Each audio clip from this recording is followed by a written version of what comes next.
I'm going to start with you. Tell me about this event at WGPR, this fundraiser. Well, the WGPR Historical Society is putting on a fundraiser for the William V. Banks Museum.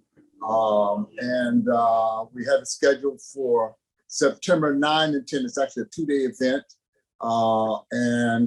We are raising funds to expand the museum and to expand our training that we plan for the museum, and just have some new exhibits. And we have a very, very nice lineup for our Enduring Legacy banquet of people that we're going to honor. And Stephen A. Smith has agreed to be our keynote speaker, so we are planning to have a very exciting evening on September 10th at the Icon here in Detroit. Stephen A. Smith, welcome to American Black Journal. Welcome to Detroit. It seems to me when I watch you on ESPN or other places I see you, I think all the time about the kinds of opportunities that you've had as an African-American man, that I've had as an African-American man in media. And I think about WGPR, which, went on the air here when I was about 4 years old and was the first place I could see people who look like me on television doing their thing and being in control of the space, being the owners, being the operators, being the managers. Talk about how stations like GPR influence your career. Well, to me, it's never really been, whether it's a station or it's a company, it's about the individuals, because as an individual, that's what you gravitate to.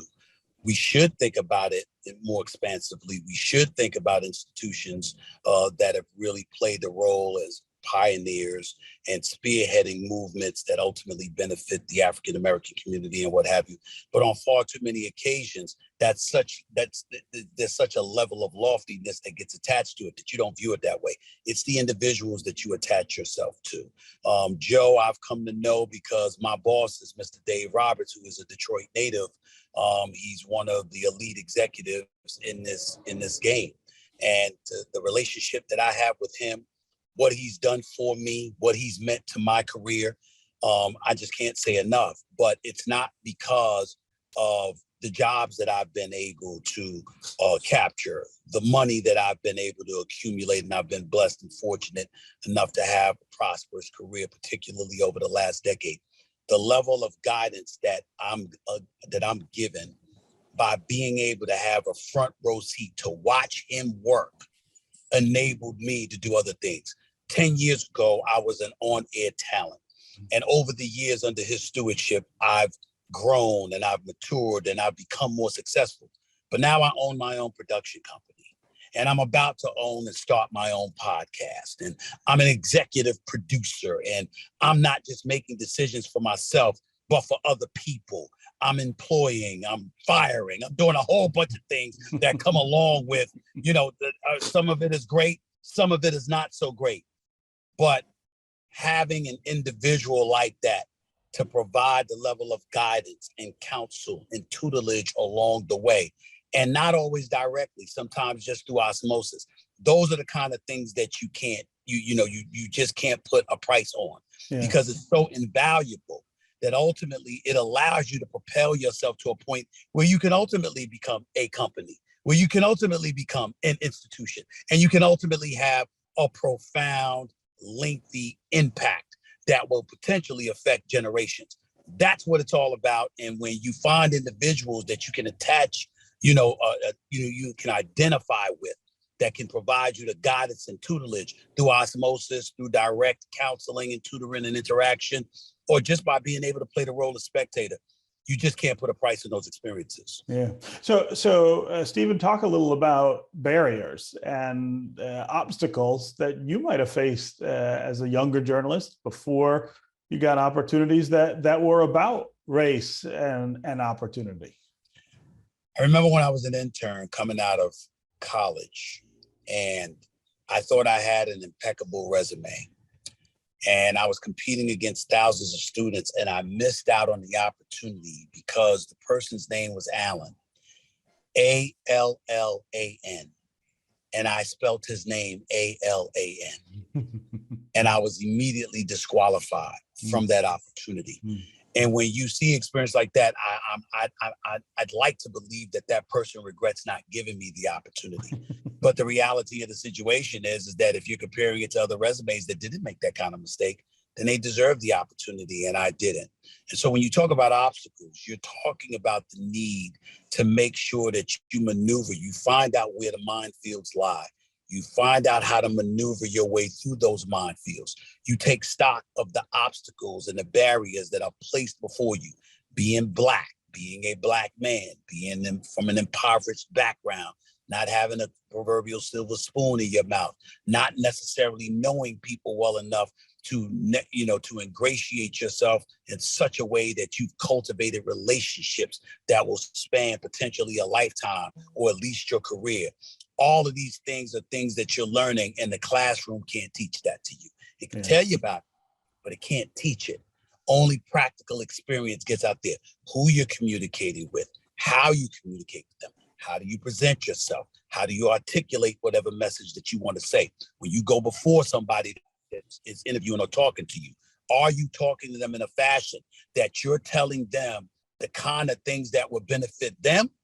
Or are you telling them the kind of things that would benefit you while you got your hand out for their help?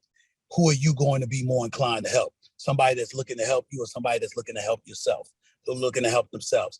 These are all the kind of things that you think about, but you don't think about nearly as much as you should when you're young, Black, impoverished, didn't have the connections to those people who are in the know that could provide you the counsel and tutelage so you don't make those kind of mistakes. These are the kind of things that happen that no one ever tells you. And those are barriers in and of itself. It's the barrier of the unknown. And you got to hope and pray that you learn as much as you possibly can, as early as you possibly can make it, while also hoping that you're lucky enough to run into somebody that would give you the benefit of the doubt because they understand what plight you're trying to fight through. Yeah. Joe, just sitting here listening to Stephen talk about this, it makes me think of all those barriers you all broke in 1975 and all the people who benefited from you breaking through those barriers. Well, there's two things that Stephen said that is, to me, just rings home so true.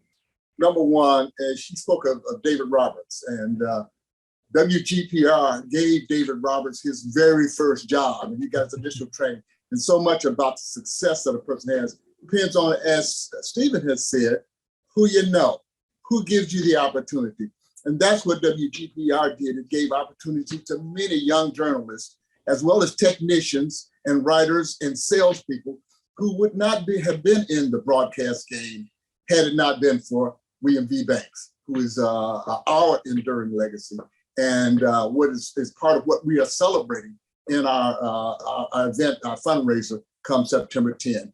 The enduring legacies of so many men and women who have laid the groundwork and allowed other people to step on their shoulders. And David Roberts is a perfect example, because I would not know Stephen A. Smith if it had not been for David Roberts. And David Roberts began with us as an intern. Now he's executive vice president of a major network, and that shows you the impact of WGPR. And we're just so glad that Stephen's being a part of what we're doing. Yeah.